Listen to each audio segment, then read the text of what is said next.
civil human rights. You cannot deny a man to become citizen simply because of his race. This is against the law, and here we are criticizing other people. We took South Africa to court, and we're doing the same thing.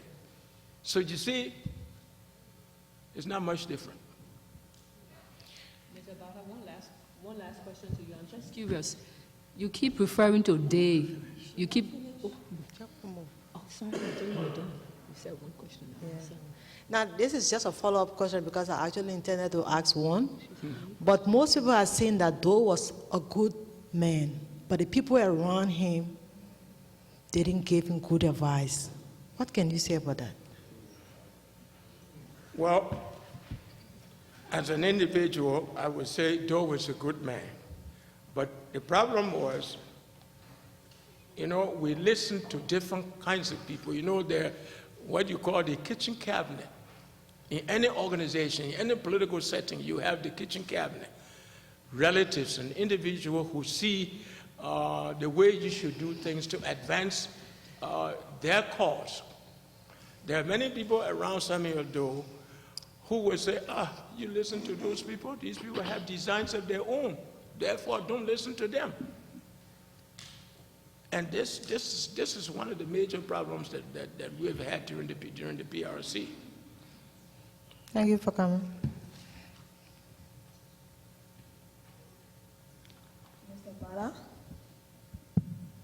I just want to correct something you said concerning the report of the TRC being presented to the government for, I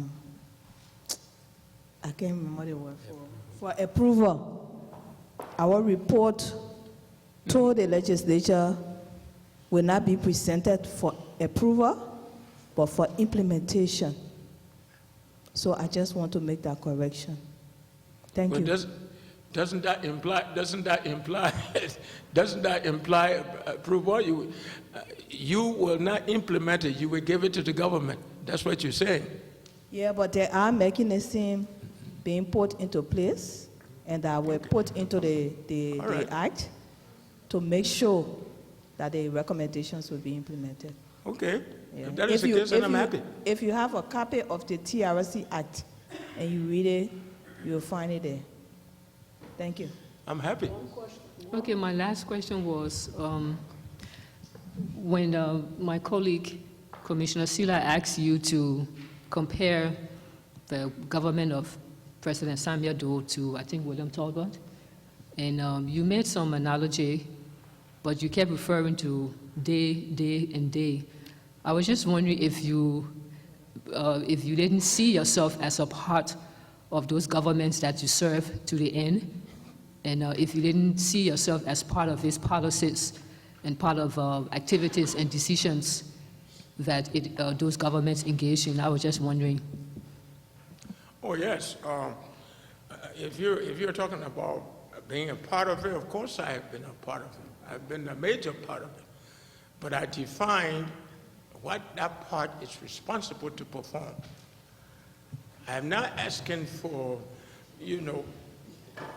excusal, no.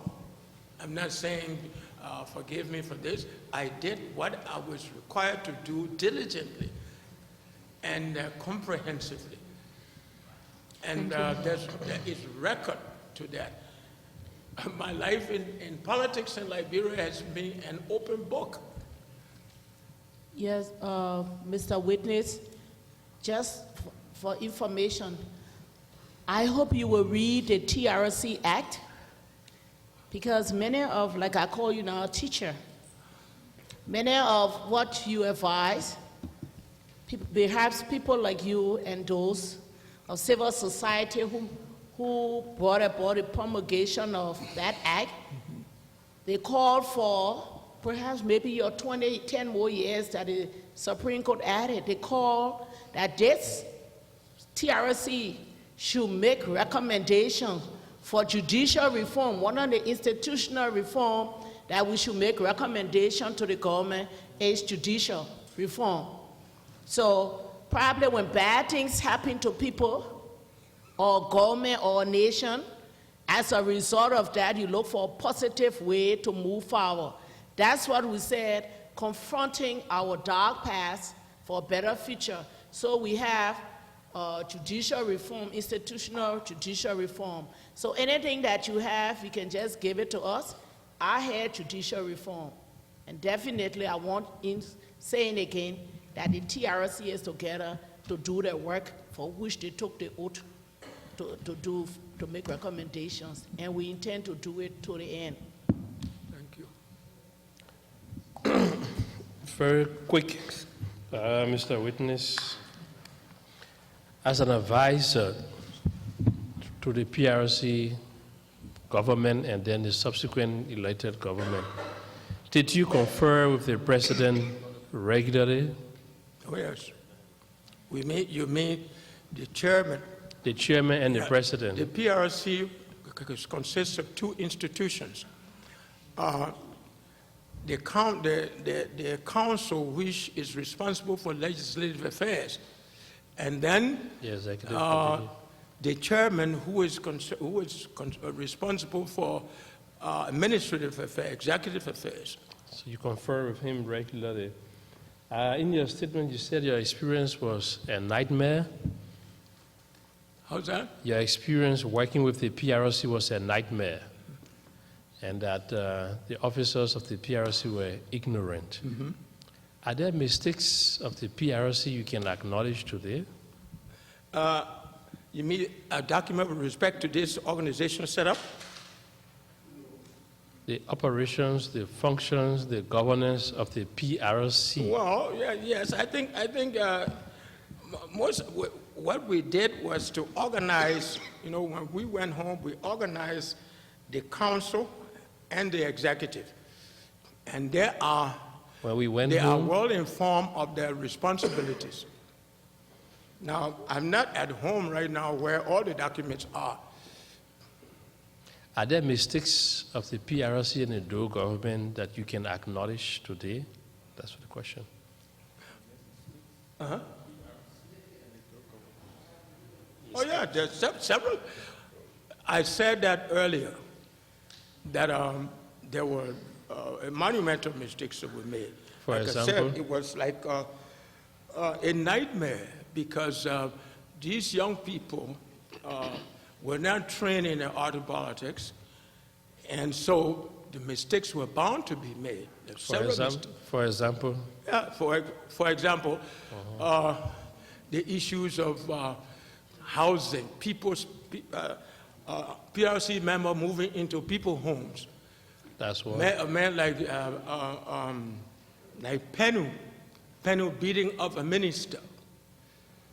You know, there are many things that they did that were not by Penu. In fact, Penu was suspended. Wanton killings? Huh? Wanton killings?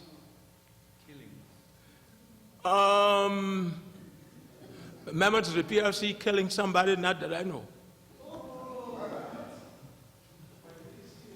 What's about during the Doe's government? Mm-hmm.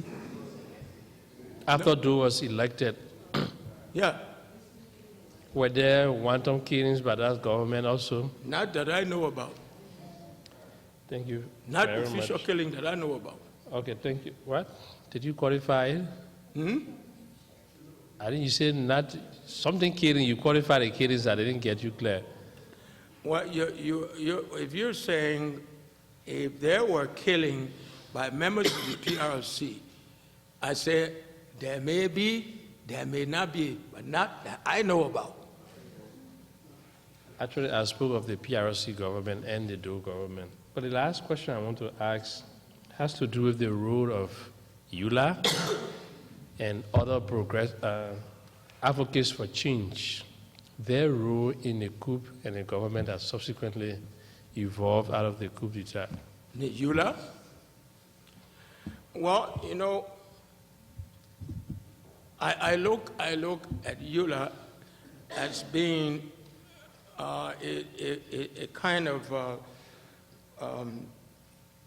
organization that is organized to kind of serve as a watchdog and to promote the interests of Liberians in this country as well as, outside the country.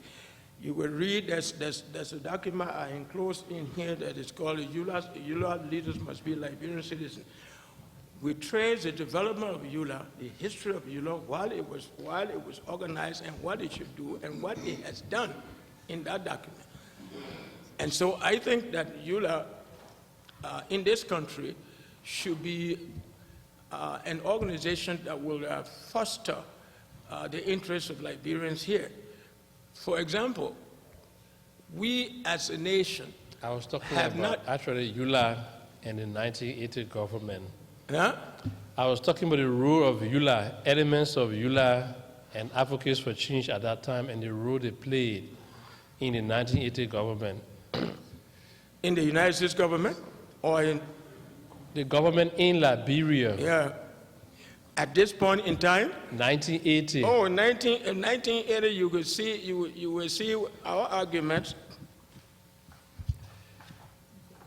in this paper. We outline what we believe, what we're concerned about in this document. This document was written on March 11, 1980. It was delivered March 11, 1980. That was before the coup. Yeah. I'm talking about the government that evolved after the coup. Anyway, thank you, sir. Oh, well, the government that involved into the coup, Charles Taylor was a member of EULA when he took over, and therefore we got into an argument about his respect of EULA. He did not. And we argued that EULA is a suitable position to advocate on behalf of our government. Taylor did not see it that way. Okay, Mr. Gbala, we want to thank you very much for coming and sharing. Everything there.